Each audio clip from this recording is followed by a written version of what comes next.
Oh my God, I just totally got catfished. He looks absolutely nothing like his picture. So I found out the guy that I've been dating is married with kids. His wife just reached out to me.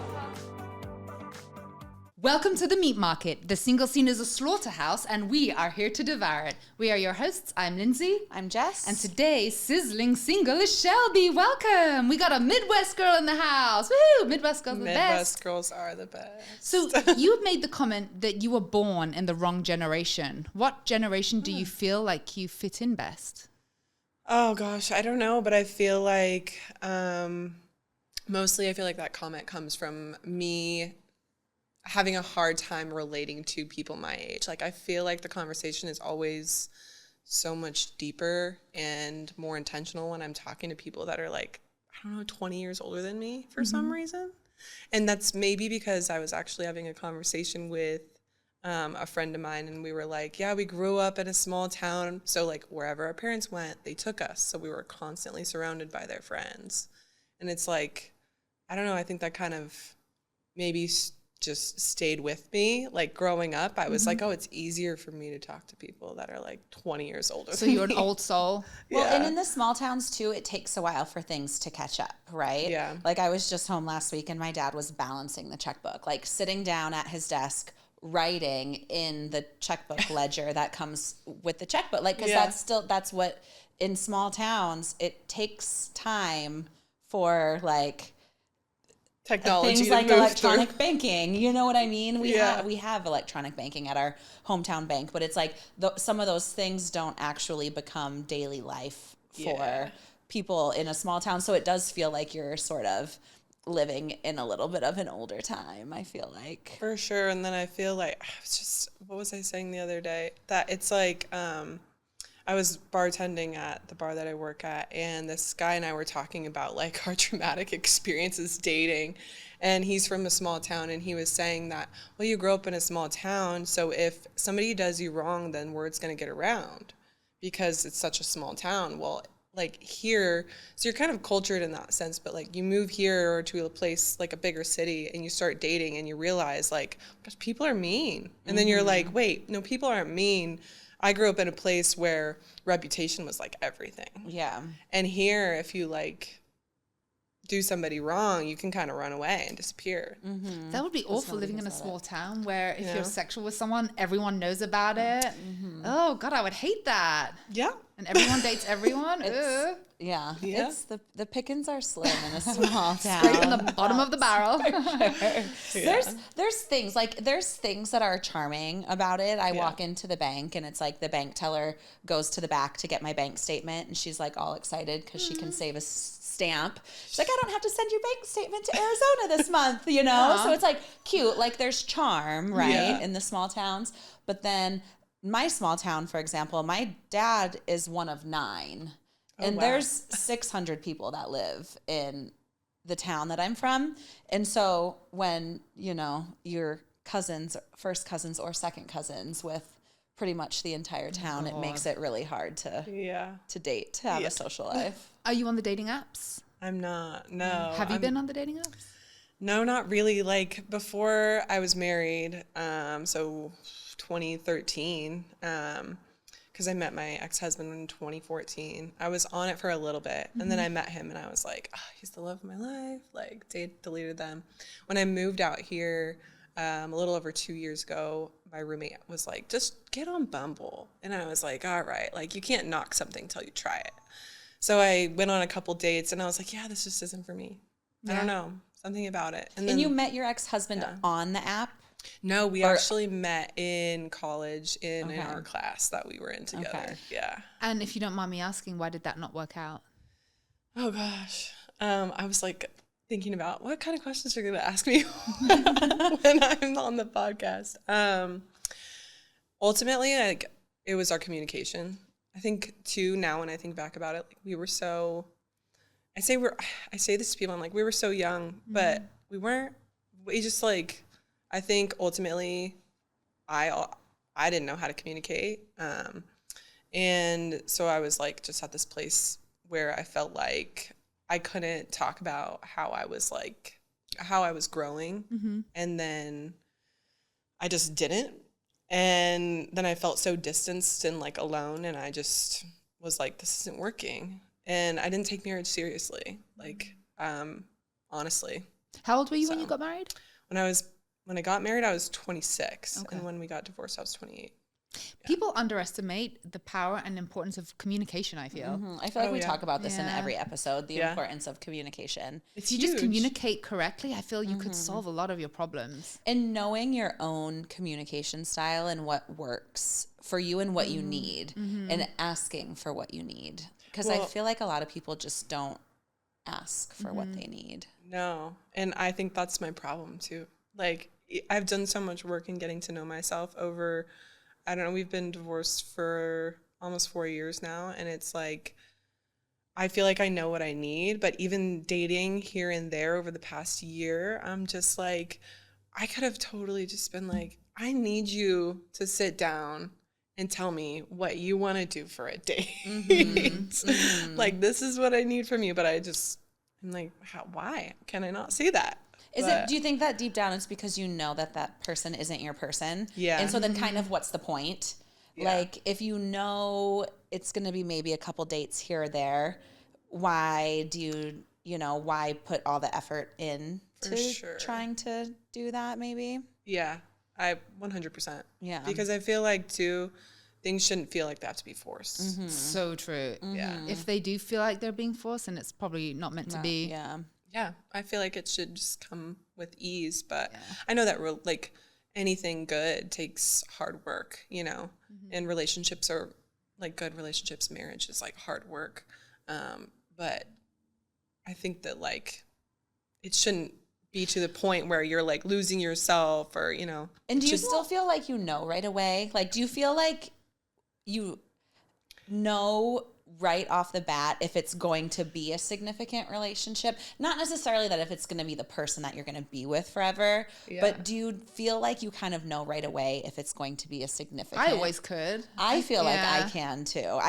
I feel like I can always tell right away Yeah. how deep I want to get into, like, letting the person know what I need from them or what my expectations are, what my boundaries are. Because if I know, like, oh, this is just going to be a casual thing, it's not going to go very far, I'm like, why should I sit here and explain to you, you know? And you made a comment which I feel like, yes, relationships are work if it's long term, like a marriage. But I feel a lot of people stress in the first 3 months and it's a lot of work so early on. And if so early on you're having issues and it's a lot of work and you're stressing, it's not work. That should be the honeymoon phase, right?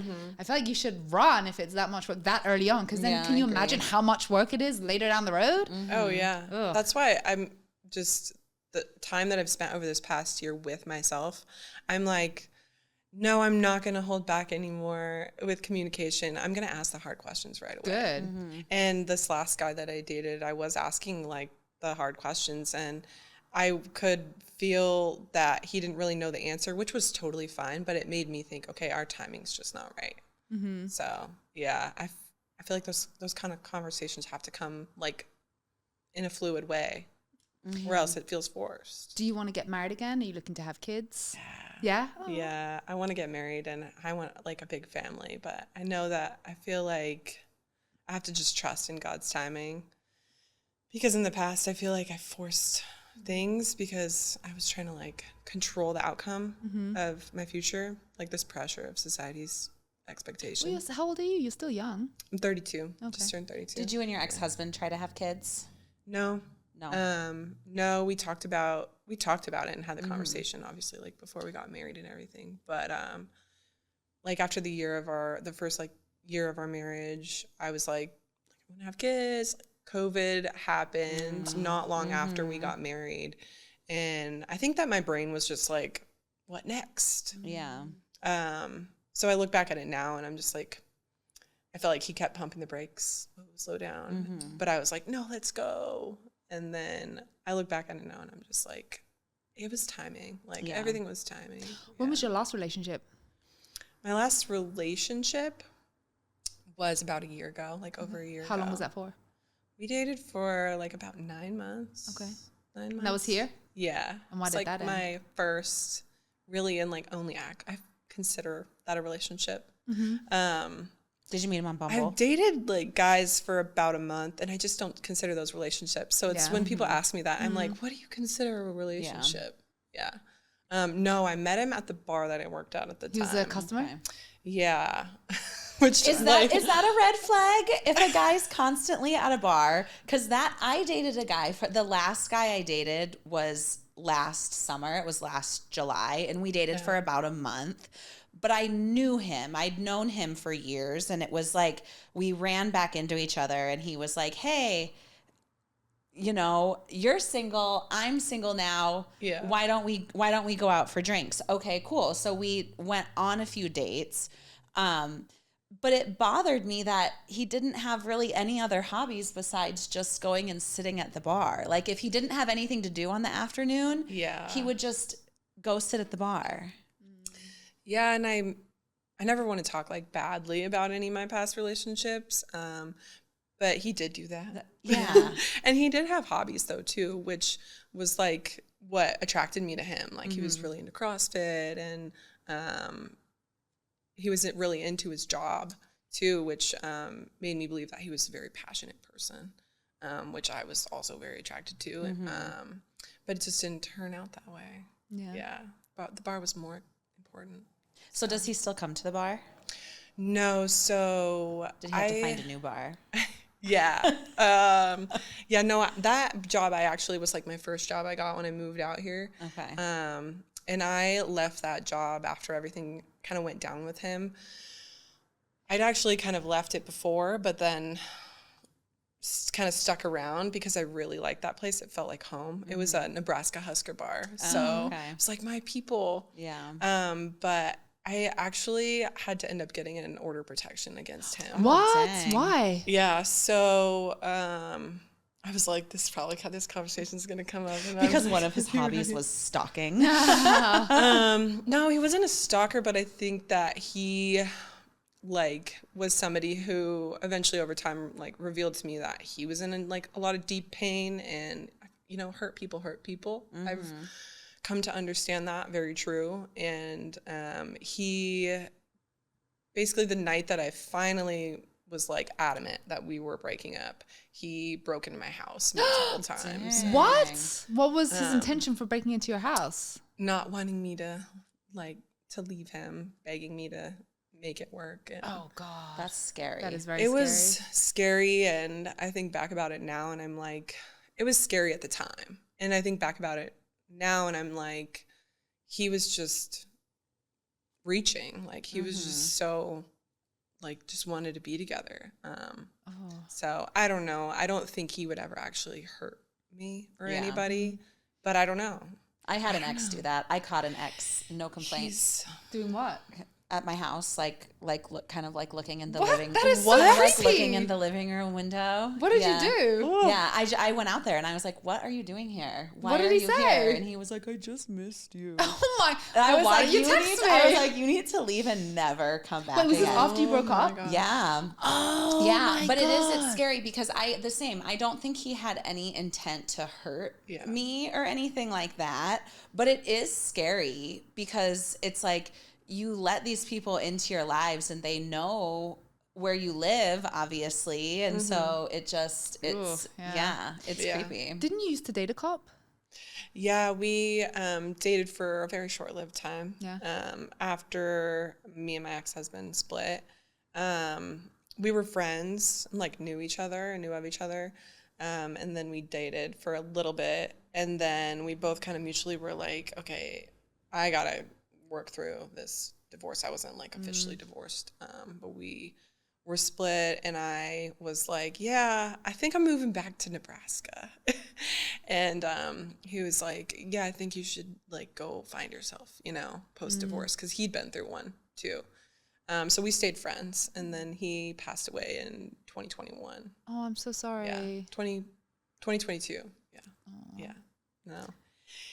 Sad when I think about it, but I think that like he was supposed to come in my life for a reason. And I mean, he was like, anybody asked me like, what's the most like influential person in your life? And I'm like, honestly, like we didn't know each other for that long, but he was one of those people, just the way that he spoke about life and like how positive he was. So everybody has a purpose. I agree. though, when Yeah. you come into your I life believe for a in like reason. divine timing. Yeah, Yeah. for sure. So you're a photographer, right? You're very Yeah. artsy. Tell us about that. Yeah, I do wedding and family photography mostly now, but I started when I was in college going for art education to teach, and then you had to choose a concentration, so I chose photography, and it just kind of felt like right. So I've been doing that for almost 13 years. Oh, wow. What's your handle, or how can people find you? It's long. I should probably change. But it's my name, Shelby Bohr, and photography. Okay. Yeah. I used to use it as like a personal Instagram and a photography Instagram. And then I was like, I had to separate myself from my business because I was like identifying myself solely as a photographer. And I was kind of like, who am I without this? So, yeah. What's your favorite thing to shoot? I think love. Yeah. Aww. Like Yeah. engagement photos? Love and and stuff like now the older that I get, kids, because I just feel like they remind me that like life isn't so serious. And yeah, love. I just get so like I'm such an emotional sappy person. That's funny. So Yeah. I know it's so expensive for photographers, especially like wedding photographers. But then I hear people complaining about the price, but it's the editing that takes a lot of the time, right? Isn't that? I feel like that's a lot of work. The Yeah. editing. It is. It takes so much time. Yeah. I mean, I want to say it's quadruple the time at least. And people don't think that. They think, oh, you're just snapping pictures. It's so easy. But no, it's not once you get back. Yeah, I will. If I shoot even just like a 5-hour wedding, I'll come home with like 6,000 pictures, and I'll have to go through all the photos to find obviously all the best ones that I'm going to send, which still is like 600-700 pictures. Well, because you might Crazy. have 100 Yeah. pictures of the exact same shot. Right. But the eyes are closed in one, or the Yep. head tilt is weird in one, or whatever. So you have to find the best. Or there's a drunk person in the back. Me. Yeah. So describe your perfect partner. What are you looking for? Oh man, I was just having a conversation about this with my roommate last night, and I was like, I think it's not. I used to think, oh, there's this soulmate, there's this person out there that's perfect, but I think now, the older, having been married and like gone through, losing somebody that I deeply cared about, and then being in a relationship with somebody that was like not who they said they were. I feel like my ideal person is just somebody who practices on having a consistent relationship with God, and is somebody who makes me better, like challenges me and is honest with me and calls me out in a very gracious way because I'm sensitive. But also is like somebody who I can see being the father of my kids.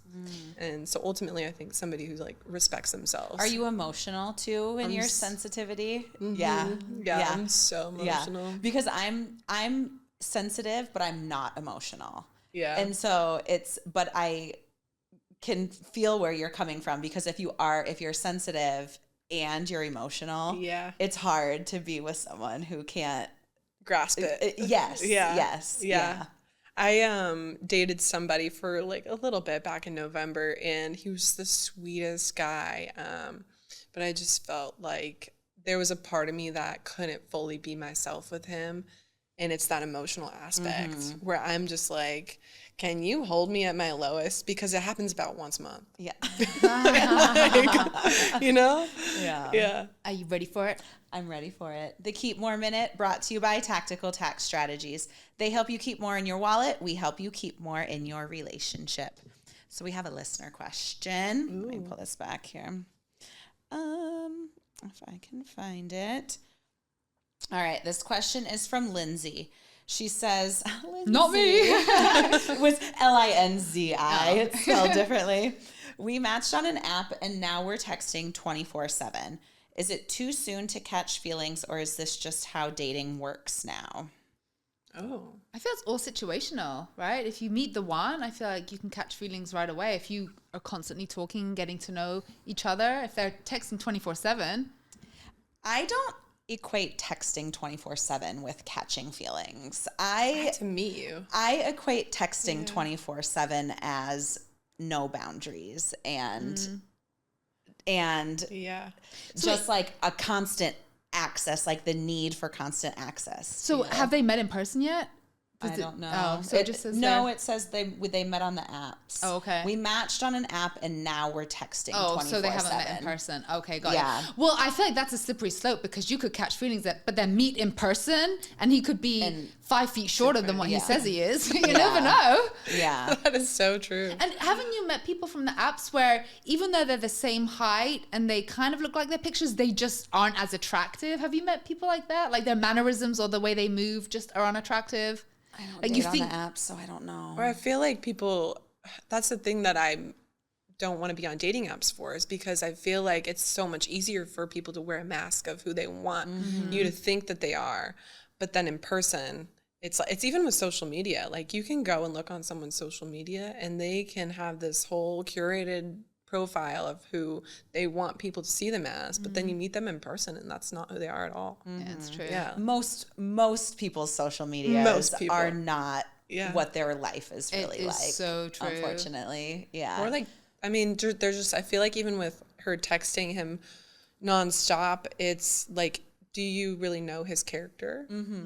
Take you on a date, see how he interacts with people outside of that. Yeah. She shouldn't get too excited just yet. No, and I also feel like if you're texting 24/7, what actually are you talking about? Because if it's like, good morning, I miss you. What are you doing? Working. What are you doing? Working. Have a good day. Okay. Yeah. You too. Yeah. Okay. I'm on my lunch break. Me too. What are you eating? What kind of, that's not, to me, that annoys me. That is like, I can't do that. You know, like if that's your 24/7 texting. But they could be talking about everything: politics, desires, ambitions, goals, life. 24/7? I don't know. They could be. What else are you doing? Do you not have anything else going on that you can talk about your life's goals 24/7 via text? I would be a little concerned. I don't have free time like that. And so it would concern me too. I don't know. When I met my husband on Tinder, we were texting till like 4 a.m. I feel like we were texting for like 8 hours and I was like, dude, I got to go to bed. And then the next day, which I never do, I've never called a guy in my life. I was never the first one to call a guy. I just picked up the phone and called. I felt so comfortable, you know? It felt right the moment we started talking and texting. And we were texting about serious issues. I don't know. Who knows? I feel like it depends on the person. It does depend. It's situational. I think it depends on the person. Yeah. So we're going to discuss this article. I find this very interesting. Something that's sexy now that was not sexy 20 years ago. Good job, Jess. She's the one that found this article. Woo, props to Jess. I sure did. So number 1, lack of a tan. It used to be almost everyone went to the tanning salon and not being a tan somehow lowered your attractiveness. But now, do people still go to the tanning salon? People tan in tanning beds still. Really? Remember, we had a guest on. Oh, that's right. We did. Isn't it bad for you? Hasn't it been proven to cause cancer? It's terrible for you. Yeah. It's terrible I know that nowadays so many women wear the hats in the sun and try not to go in the sun. It blows my mind that people still go to tanning beds when there are so many other alternatives like self-tanning and spray tanning and things that are not baking in an oven. And do you find that attractive, so like men that are all tan and oily and glistening and I don't know. This was so crazy to me. Actually, this is making me think of this guy that I met at a friend's pool. He was like orange. And he was telling us we were like, how are you so tan, sir? And he was like, oh, I take this pill and it makes the melanoma in my skin like rise or something like that. The melanin. What a melanin. Melanin. Can I re-say that? It was. Oh my God. It brought out something in the melanin in your skin. Oh my God, that's crazy. And so he was like orange, and we were just like, oh. Well, remember how it used to be sexy to have like the Playboy bunny, the sticker on your hip, and you had just like a white Playboy bunny right here that was white, and then the rest of you was tan. Yeah. Ugh. Hot 50-year-old women. 20 years ago, when women turned 50, they just looked like the Golden Girls. But now 50 looks like 30. It's true. You look at J-Lo and Gwen Stefani. They look amazing. But it's true. Weren't the Golden Girls like 45? They're like in their my 40s. age. And Alice. That's crazy. Alice from Brady Bunch. Yeah. She was like 40. God, she was in that younger show. than me. Yeah. I think it's the hair. It's all in the hair. Those curly little dudes. Yeah, the perms. the perms. The hair or the Botox and all the stuff that you can get. Well, and the these frumpy days. clothing. Like, That's we dress true. so much different now. And I feel makeup too. They wore like bright blue eyeshadow and yeah. Style has changed. Style has definitely changed. Bald guys with beards. It used to scream midlife crisis. Now all the women swoon over this. It's true. A lot of the women that we interview, what's your type? Oh, I love a beard. A guy with a beard. I think it's because so many of us women are like, I want a man. A manly man. Yeah. Yeah. Yeah. It's very true. The stereotypical nerdy thing. D&D, magic, just being into fantasy, Warhammer, just being a nerd, basically. That's in or that's out? I guess it's No. sexy now. That wasn't 20 years It ago. is sexy. So think about like the cosplayers, like the female cosplayers. I have a client who her daughter is a Twitch streamer. And so she streams her like live playing video games. And she's cute, like she's hot. And she has this whole following online of gamer guys that are just like obsessed with her because she's hot. Like it's a thing. She's a gamer. Yeah, it's a thing. So I have a friend and her stepson. She's always talking about how he's never going to find someone because he's a nerd, he's a gamer. But he finally found someone and she's a gamer. She just sent me a picture because they're engaged. They are so good looking. She looks like a Victoria's Secret model and he looks like a GQ model. I was like, these are the nerdy gamers that you were telling me about. They are hot. That's what I'm saying. Like they're sexy now. They're not the nerds that they used to be. Yeah. I mean, whenever it was the 90s. you're passionate about something. Passionate. The next one is going to therapy. It's true. You know, doing the work, concentrating on yourself, making sure you're the best you can be. I know that that's pretty in now, isn't it? But in the past, didn't people think you were crazy if you went to a therapist? You must be cuckoo. It was like looked down upon. I think mental health is becoming more of a like good topic. Yeah, exactly. Not so much as like something that's like, why are you going to therapy? Yeah, Right. there must be something wrong with you. If And you're now going it's to like, therapy. yay, you're going to therapy? Yeah. Yeah. Normal sized lips. Thank God. I don't know why women do it to where you can tell they're so fake. To me, it's so unattractive. Do they look in the mirror and think they look hot? I'm legitimately asking. Like, it's so hideous to me. Right? It's body dysmorphia, I think a lot of the time. And it screams fake. Like it screams, oh, these aren't real and I'm very superficial. I don't know. Yeah. Yeah. Muscles on females. That is, I know a lot of guys like the athletic women now. I know a lot of women that do their bodybuilding and compete. Oh, yeah, like the bikini shows and stuff. I know a lot of women that do that. Yeah, because if you think about back 20 years ago, it was like what was sexy was to be like waif thin, to be, you know what I mean? To have no muscle tone and to just be like skinny. Back in the day, it used to be curvy. Women like the curve. Then it morphed into the waif. Yeah. Kate Moss type. yes. How like society has, made us feel like we have to look. And now we're so much more influenced by social media where there's all these like fitness influencers and everything. Women actually like wanting to be strong. Yeah. No tattoos.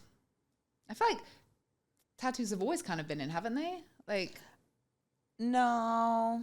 I'm like looking at my tattoo. Like, don't you remember? Well, and I think people do still say like, what do you think you're going to look like when you're 80 and your tattoos are all saggy? But I think that used to be like the thing was you were looked down upon for having tattoos because what are you going to look like when you're old? Well, I know a lot of women are like, oh, I love a guy with tattoos. Women love tattoos. Writing full words instead of abbreviations in text messages. That is my pet peeve. BRB, IMO, TBH. Oh my God. Are you that lazy? Like RN? I'm busy RN. Like, I don't know. That just doesn't annoy you guys? do your kids do that too? Yeah. Some annoy me, but some because I work in pediatrics, and so I have to stay like hip to the lingo. Otherwise I get made fun of. I get roasted at work, and I'm like, I'm not gonna be going to work and getting roasted because I don't use abbreviations in my text messages. If it's a younger generation using it, fine. But when it's like grown ass adults my age that are doing that, I'm just like, Really? Like in your 40s? I'll use Trying to it be as a hip. joke. Like I'll say it to another adult as like if I'm being funny or if we're like joking around or something. But if I'm texting someone something serious, I'm not gonna be like BRB, Yeah. TTYL. Right? Yeah. BPKLMS. Oh my God. What does this mean? Septum piercings. That's one thing I do not understand. Ooh. I do not understand that. The piercings right here. I think to each their own. Like To each their own, but doesn't that hurt? And I don't know. Something about a face piercing just screams like, I don't know. Yeah, I'm I don't know what screams like. I'm not judging. Yeah. I'm with you on the facial piercings. It not into scares it me for a little myself, bit. It's but- like, why? Yeah. Like, why do you like your face pinched like that? Yeah. I don't know. Having your shit together, which I guess What does that mean? it's like now it's Was that ever not sexy? I think I was it. Who has their shit so, together? for example, in the past, remember how people tried to act dumb in school? Getting good grades was looked down upon. Like, you're such a nerd getting good Yeah, grades. that's But right, like that true. Lindsay Lohan movie in the 90s where she pretended to Mean be Girls. dumb, but she was actually Yes. super smart. Yes. But now I feel in school, isn't it cool to be smart and get good grades? I feel like it was always cool, Really? but I don't know. But I always got good grew up- grades, and I always thought I was cool. So yeah. Well, and here it says being a fucked up mess was idealized, but now it's sexy to be all together. that is true. It used to be like, you know, the Spicoli and Grandma's Boy and like all those movies. It was like kind of cool to be that like Bad boy. that kind of thing. stoner rebel kind of, you know, Yeah. guy. I don't know. Dad bods, paunch bellies, and body hair. It's kind of true. I feel Dad like dad bods are bods, in. right? What is it, zaddy? Have you No. heard that term? What exactly is that in reference to? Like a dad that's hot, or like a guy that has a dad bod, or just a hot dad? It's like a guy that's hot. I don't know. But I he's think also it's a the dad. weirdest comment. Though. What, zaddy? Like, it just makes me cringe so hard.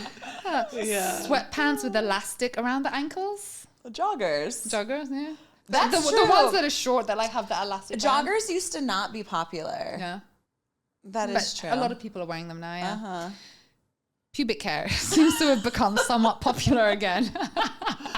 It's kind of true. Like back in the day, they wanted them like bald like a baby, like spanking, like squeaky clean. Now Brazilian.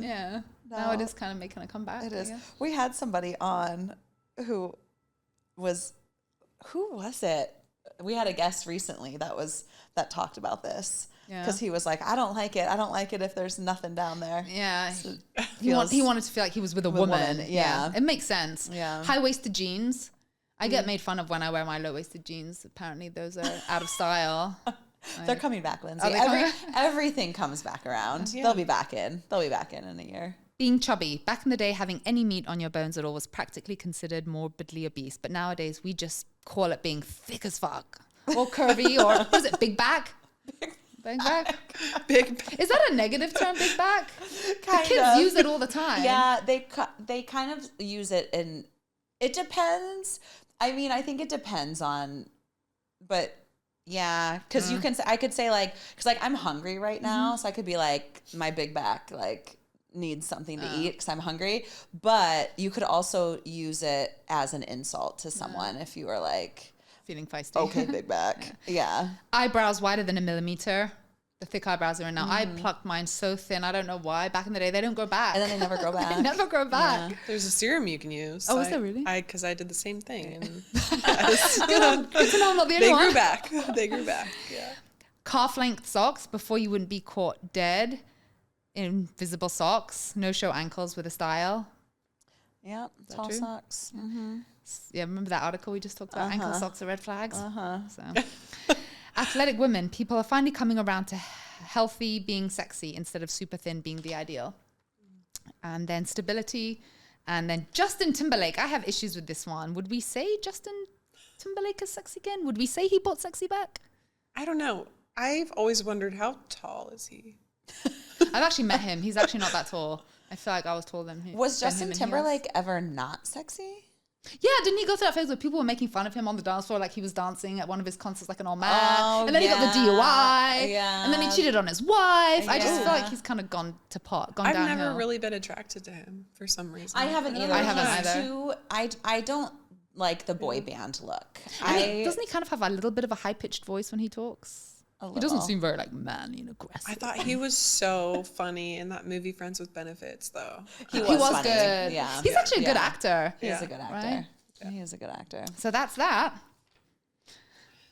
Now it's time for the celebrity cut, where we marinate in the juices of the celebrity. How do you feel about Blake Lively and Justin Baldoni and his entire lawsuit being dismissed? Like, that frustrates me. Did you hear about that? His entire lawsuit. So you know how he was dismissed? suing Blake Lively and Ryan Reynolds for $400 million, and he was suing the New York Times? The judge threw it out. I mean, there are still certain things he can go after her for, but the big one, the $400 million lawsuit, the judge tossed it out. Who is this guy? You don't know Justin Baldoni? What? You don't know the lawsuit? The name sounds familiar, but... So he was the director of It Ends With Us, the movie that she was in. Oh. And they got into a beef, and then she sued him, and then he sued her, and it's this whole legal drama. Anyways. Was her lawsuit thrown out also? No, but this is what I wanted to talk about. So she was claiming that he caused her mental distress with the smear campaign. Like, it affected her mental health. And so then their Justin Baldoni's team were like, we want to see your medical records. Prove it. Prove that we caused you mental stress. So she did not want to release her medical records. For whatever reason, she did not want them going public. So she dropped those portions of her lawsuit so she wouldn't have to reveal her medical records. What is she hiding, I might ask? That's what I want to know. I kind of want to know that too. Right? If like you're so against revealing your medical records that you would drop the majority of your lawsuit for, so you don't have to reveal them. What are you hiding? I don't want to know. Anyways, that was it. What's your favorite place to go on a first date? I think it's just something like good, like some good hearty food. Yeah. You know, I love to eat. Love a good cheeseburger. Yeah. Big back. Yeah. I love that you like to eat. Some women I know like don't eat on a first date. They refuse to go on a first date where they have to eat, or they order a salad, or... Oh, if I'm on a date with a guy and he has a problem with me eating, like, it's not gonna work. Good. Because I love food. Yeah.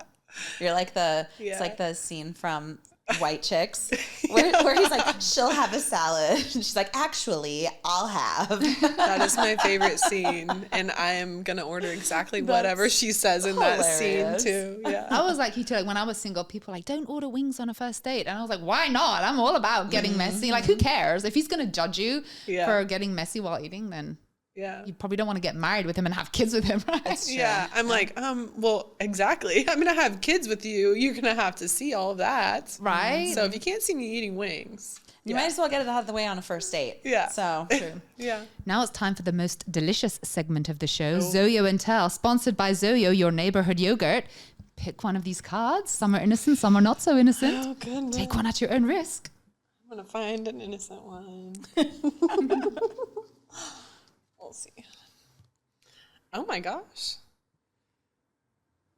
Has there been a time you said no to a sex act? Oh, I was reading the top part. It said strip down to your underwear. You read the dare portion. I was like, I don't think I'm going to do that. Yeah. So what was the question? It said, has there been a time you said no to a sex act? So what, a guy asked to do a specific position or style and you refused? Yeah, and it was my ex, that guy that was kind of crazy. Yeah. Was he into some weird stuff? That makes sense now. Yeah, and he was like also a Marine, which now I'm realizing is like a thing. Like Marines are like something's not right up there. In the sense of like they're just very intense people. Like the type of guys that go into the Marines are like very intense thinking. I think it's like the most intense branch of the military. Yeah. For sure. So there were times that I was like, no, no, Yeah. I'm not going to do that. Not my cup of tea. Have you ever said no to a sexual proposition?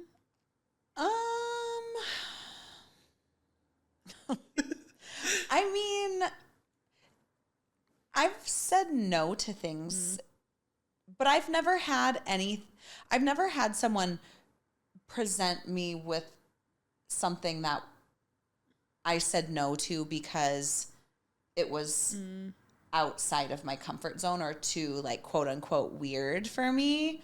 I've said no to things because, like, physically they wouldn't work with my body. Yeah. You know, like I physically cannot do that. So no, we're not going to do that.